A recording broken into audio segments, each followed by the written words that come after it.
Joining me now, Dennis Franks, former FBI supervisory special agent. He is a SpyX.com expert and president of the Investigative and Security Global Solutions based in Texas. Welcome to you always, Dennis. Nice to see you. How significant are these arrests in the flow of drugs into the country? Well, it's significant in the sense that they're cartel leaders. It's not that often that cartel leaders get arrested, get nabbed like this. How much of a difference it makes in the flow of legal drugs, remains to be seen, because there's certainly people that are going to fill their shoes, be willing to fill their shoes. But I think it's going to disrupt the cartel. As referenced earlier, there's probably going to be, some infighting, especially if they believe that, Guzman Lopez did assist in this apprehension. And oftentimes, once the head of an organization is taken out or arrested, and then there is going to be some infighting about who's going to take over. And in that in itself will disrupt, the flow of these illegal drugs to some extent. How important is Mexican cooperation in arrests like this, especially as the cases proceed? It's always important, but I'm not sure to what extent Mexican authorities cooperated in this or had any role in it, because it sounds like the plane, whether it was destined for Texas or not, was diverted to Texas. I wouldn't be surprised if some kind of, sting operation was in place where it landed other than where it was, they thought it was going to land, or at least where El Mayo thought it was going to land, and allow the arrest to take place. So to me, it was some kind of, sounds like it was some kind of setup that was orchestrated by the U.S. government, and very successfully.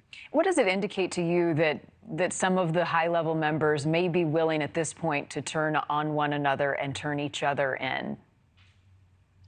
Well, there's always an incentive. That was always, a tool we used with dealing with the cartels, whether Mexican cartels or the Colombian cartels, is to try to get, as many of the leaders to cooperate and provide information about others. You always wanted to work up the ladder to get to the top, and that always requires cooperation by some of the cartel members.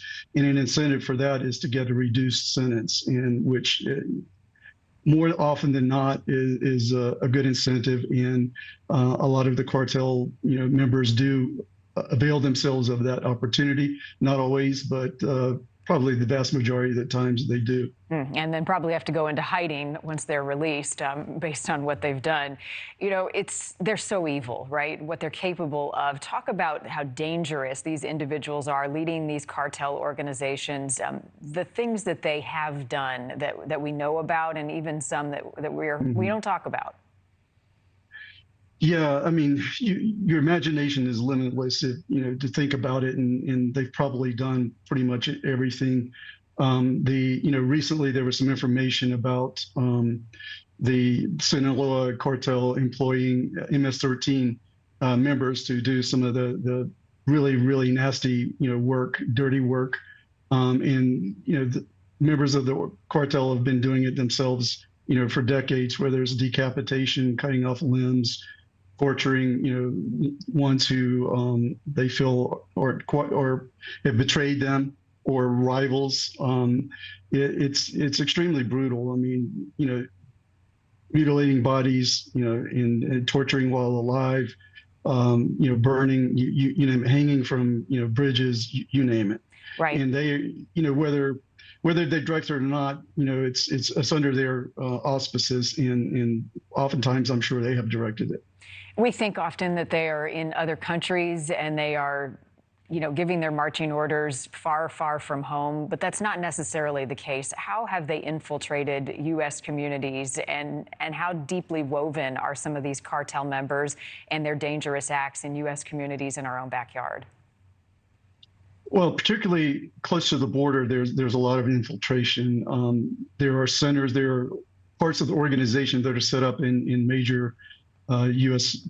cities, say El Paso, along the border, with Texas, New Mexico, California, and then in major distribution centers. Thank you for watching. Go to newsnationnow.com to find News Nation on your television provider. And don't forget to click the red subscribe button below to get more of News Nation's fact-driven, unbiased coverage.